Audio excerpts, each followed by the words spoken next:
হঠাৎ করে দেখে একটা যুবকের কবরের মধ্যে আযাব চলতেছে। আল্লাহ দেখায় দিলেন, আল্লাহর নবী জানতে চাইলেন আযাব কেন হয়। আল্লাহর নবী জানতে চাওয়ায় জানলেন যে মায়েরকে কষ্ট দেওয়ার কারণে এই আযাব। নবীজি খোঁজ নিলেন এই যুবকের মা আছে কিনা, ঠিকানা নিয়ে খোঁজ নাও, দেখে হ্যাঁ বেঁচে আছে। আল্লাহর নবী সাহাবায়ে কেরামদের পাঠায় বললেন ক্ষমা করে দিতে বলো। মা বলে না না, আমি সন্তানের ক্ষমা করব না। নবীজি এবার মাকে ডেকে পাঠালেন। মাকে নবী বললেন সন্তানদের মাফ করে দাও। মা বলে না, কেন তুমি মাফ করবা না? বলে সন্তান আমাকে এমন কষ্ট দিয়েছে, আমি কষ্টের কথা বলতে পারি না। বলে কি? বলে এক সময় আমার সাথে তর্কে জড়াইয়া রাগ করে আমার মাথার উপরে এমন একটা ইটের টুকরা মাথার উপরে আঘাত করেছে, আমি মা মাটিতে পড়ে গেলাম, রক্ত তো আমার বের হয়ে জমিন লাল হয়ে গেল। নবীজি বলেন তুমি মাফ করে দাও। মা বলে না, আমি সন্তানকে মাফ করব না। আল্লাহর নবী বলেন ফেরেশতারা তাড়াতাড়ি আগুনের ব্যবস্থা কর, লাকড়ির ব্যবস্থা কর, ওই কবর থেকে যুবকের উঠাইয়া আমি নবী মায়ের সামনে আগুনে জ্বালাবো। সেই সাহাবায়ে কেরাম নবীর অর্ডারে যখন আগুনগুলো তৈরি করতেছেন, লাকড়ি এনে আগুন যখন জ্বালায়, নবী তাকায় দেখেন মায়ের চোখে পানি। মা ডাক দিয়া বলে নবী আর আগুন জ্বালাইবেন না, আমি আমার সন্তানের মাফ করে দিলাম। কারণ সন্তান যত অন্যায় করুক না কেন, আমি চোখের সামনে সন্তানের কষ্ট সহ্য করতে পারবো না। মেরে সন্তান, মা বাবাকে যারা কষ্ট দিয়েছো, ওই মা বেঁচে থাকলে তাড়াতাড়ি ক্ষমা চেয়ে নাও।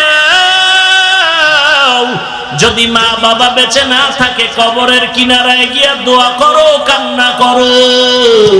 আর একজন আল্লাহওয়ালা ওলামায়ে কেরাম পাইলে দোয়া নিয়ে চোখের পানি নিয়ে আল্লাহর কাছে কান্না করো।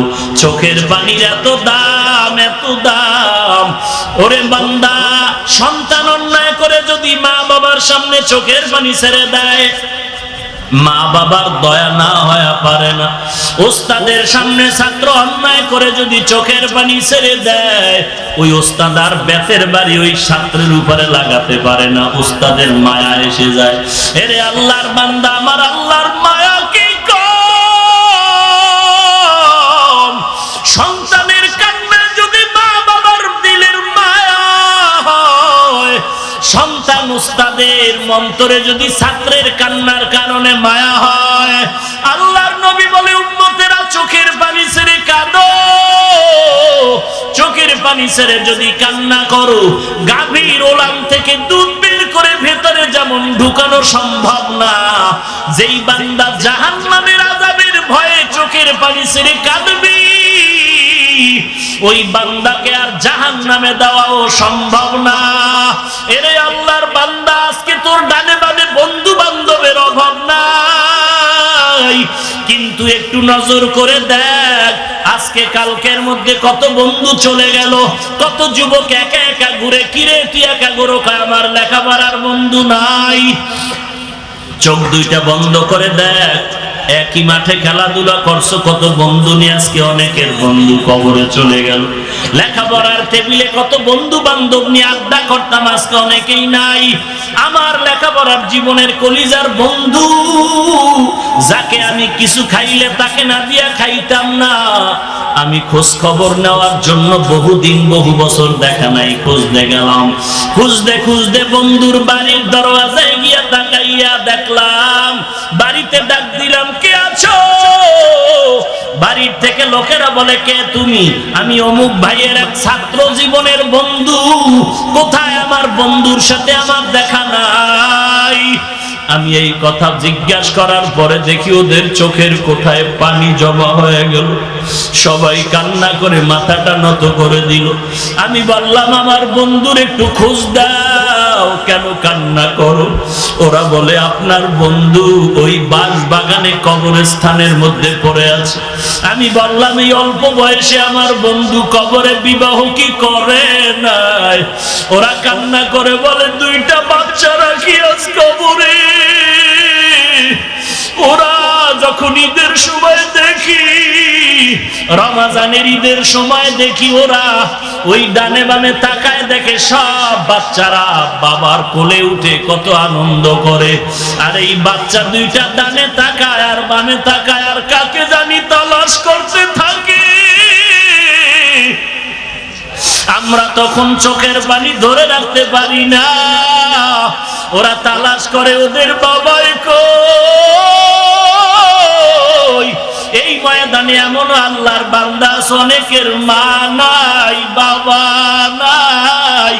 আমার মায়ার নবী, দয়ার নবী নামাজ পড়তে ঘর থেকে রওয়ানা। কিছু দূর গিয়া দেখে একটা শিশু বাচ্চা উলঙ্গ অবস্থায় বসে আছে। আমার নবী ডাক দিয়া বলে, রে বাচ্চা তুমি এখানে এভাবে কেন পড়ে আছো? বাচ্চা বলে আমি বড় ইয়াতীম। মায়ার নবী বাচ্চাটার হাত ধরে বলে চলো। ঘরের মধ্যে গিয়া আম্মা জান আয়েশা রাদিয়াল্লাহু তাআলা আনহাকে বলেন, ও আয়েশা, এই বাচ্চাটার মা নাই, বড় এতিম, সুন্দর করে গোসল করায়া দাও। আম্মা জান আয়েশা বাচ্চাটারে গোসল করায়া দেয়। মায়ার নবী একটা চাদরকে দুইটা ভাগ করে গোসলের পরে বাচ্চাটারে পরায়া দেয়। এরপরে নবী বলেন চলো আমরা মসজিদে গিয়ে নামাজ আদায় করব।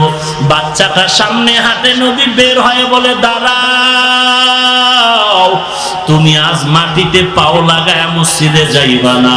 আল্লাহর নবী মাটিতে বসার পরে বলে আমার কাঁধের উপরে উঠিয়া তুমি বসো। বাচ্চা বলে না না। মায়ার নবী বলে আমিও তো একজন এতিম, আমিও এতিমের দুঃখ বুঝি। আমি মা হারা এতিম, আমি বাবা হারা এতিম। ওঠো আমার কাঁধে উঠে বসো। আল্লাহর নবী বাচ্চাটারে নিয়ে মসজিদে নববীতে হাজির হয়ে গেলেন। কাতারের মাঝে রেখে আল্লাহর নবী ইমামতিতে চলে গেলেন। নামাজ পড়ে নবী মিম্বরে বসলেন বয়ান করার জন্য। বাচ্চাটা মাটিতে বসে গেল। নবী ডাক দিয়া কয়, বাবা তুমি আজকে মাটির মধ্যে বসবা না, আসো তুমি আমার কাছে আসো।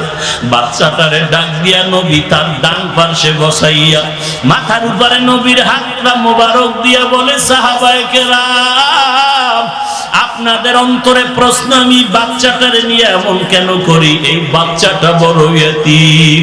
আপনারা বাবা বলে ডাকতে পারেন, মা বলে ডাকতে পারেন। এই বাচ্চাটা মা পায় না, বাবা পায় না, আমি নবী এর আদর করতেছি। মাথায় হাত রেখে দোয়া করে গেলাম। এই বাচ্চাটার মাথায় হাত দিয়া দোয়া করে গেলাম, উম্মতের জানায়া দেন এতিমের মাথায়